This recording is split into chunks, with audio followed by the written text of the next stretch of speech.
Hello दोस्तों, आज का वीडियो बहुत ही खतरनाक होने वाला है क्योंकि लोग आजकल बुरी तरीके से जुआ में अपना पैसा हार जा रहे हैं, अपना जिंदगी पूरी तरह से बर्बाद कर दे रहे हैं। वो सोचते बिल्कुल नहीं हैं कि जुआ खेलने से बस उन्हीं का जिंदगी बर्बाद नहीं होता, उनके साथ साथ उनका पूरे परिवार का जिंदगी खतरे में आ जाता है।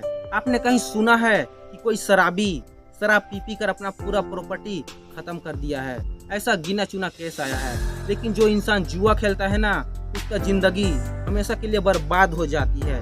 ये केस अधिकतर देखने को मिला है क्योंकि जुआ का रास्ता एक भवंडर की तरह है, एक सुनामी की तरह है, जो सुनामी की तरह आता है और तुम्हें बहाकर ले जाता है। क्योंकि इंसान जब जुआ में पैसा हार जाता है तो उसका मन उसके कंट्रोल में नहीं रहता, उसको सोचने पर मजबूर कर देता है कि भाई तू पैसा हार गया, तू कहीं से पैसा जुगाड़ कर और तू गेम खेल ताकि उसे तू रिकवर कर सकता है। इस तरह से जुआ लोगों के दिमाग के साथ खेलता है। तुम्हें लूटने के लिए लाखों लोग अपना कंप्यूटर लेकर बैठे हैं और उनके हाथों में ऑनलाइन गेम का पूरा कंट्रोल रहता है। इसलिए तुम जब छोटा मोटा दाव लगाते हो ना, तो उसे तुम जीत जाते हो। जब तुम बड़ा दाव लगाते हो तो तुम उसे हार जाते हो। ये कभी सोच के देखा है? क्योंकि तुम्हारे पास भाई ये सब सोचने के लिए टाइम ही नहीं है, क्योंकि तुम बहुत सा पैसा हरवा कर बैठे हो। इसलिए तुम्हारा मन, तुम्हारा दिमाग तुम्हारे कंट्रोल में नहीं है। पूरा दिमाग जुआ में घुस गया है और तुम सोच रहे हो अरे भाई मुझे जुआ का लत लग गया है। लेकिन जो भाई तुम सोच रहे हो ना, तुम्हें जुआ का लत नहीं लगा है भाई। तुम अपना हारा हुआ पैसा को किसी भी तरह से रिकवर करना चाहते हो, इसलिए तुम जुआ के रास्ता में अभी तक भटक रहे हो। जुआ एक भूल भुलैया है जिसमें इंसान एक बार कदम तो रख देता है फिर उससे बाहर निकल नहीं पाता। अगर तुम्हें जुआ से बाहर निकलना है तो अपने आप को कहीं पर बिजी रखो। क्या तुमने एक बात सोच कर देखी है कि जब तुम खाली समय में रहते हो तभी तुम्हें जुआ खेलने का मन करता है, और जब तुम काम कर रहे होते हो तो तुम्हारा मन अपने काम पर होता है, किसी दूसरे जगह फोकस नहीं होता। इसलिए अपने आप को कहीं भी किसी भी तरह से बिजी रखने की कोशिश करो, तब तुम्हारा पैसा बच सकता है। नहीं तो तुम्हारा सारा पैसा जुआ के रास्ते में सब डूब जाएगा, उसके साथ साथ तुम्हारा परिवार भी डूब जाएगा। तुम सोचते हो मैं हार गया हूँ, कोई बात नहीं, लेकिन अभी भी मेरे पास पैसा है, उसे मैं रिकवर कर सकता हूँ। अगर रिकवर नहीं कर पाया तो अपने अकाउंट का कतरा कतरा बहा दूंगा, लेकिन मैं हिम्मत नहीं हारूंगा।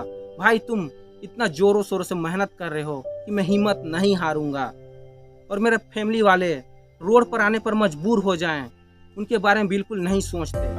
तुम दूसरे के लिए इतना मेहनत क्यों कर रहे हो जबकि तुम उसे जुआ में हार कर उस व्यक्ति को दे रहे हो फोकट का? उसके लिए तुम मेहनत कर रहे हो। भाई ऑनलाइन गेमलिंग ऐसा ही नहीं बना, वो कोडिंग से बना है। वो तुम्हें कभी जीतने नहीं देगा, क्योंकि ऑनलाइन गेमलिंग वाला बहुत सारे लोगों को हायर करके रखा है। कंप्यूटर पकड़ के सब बैठे हैं। जब तुम छोटा अमाउंट लगाते हो तो तुम जीत जाते हो, लेकिन जब तुम बड़ा अमाउंट लगाते हो तुम हार जाते हो। ऐसा क्यों होता है भाई? सारा गेम का कंट्रोल ऑनलाइन गेमलिंग वाले के पास रहता है, इसलिए तुम हार जाते हो। लेकिन तुम्हें सोचने के लिए फुर्सत ही नहीं मिल रही है, तो क्या कर सकता है बाहर वाला? तुम्हें कोई बता सकता है कि भाई जुआ मत खेलो, लेकिन तुम हो कि उसके ऊपर ही भड़क जाते हो। चल हट, तू मुझे मत सिखा, मैं जानता हूँ मुझे क्या करना है अपनी जिंदगी में और क्या नहीं करना है। जब तुम्हारे पास थोड़ा सा भी कुछ भी बचे रहेगा, या पैसा हो या जमीन बारी, उसे बेचकर तुम अपना पैसा को रिकवर करने की कोशिश करोगे, तो भाई यहीं रुक जाओ, नहीं तो तुम्हारा परिवार का सर्वनाश हो जाएगा, जिसको तुम रोक नहीं सकते। अगर जुआ छोड़ना चाहते हो तो किसी भी तरह से अपने आप को बिजी रखना सीखो, कुछ काम करो।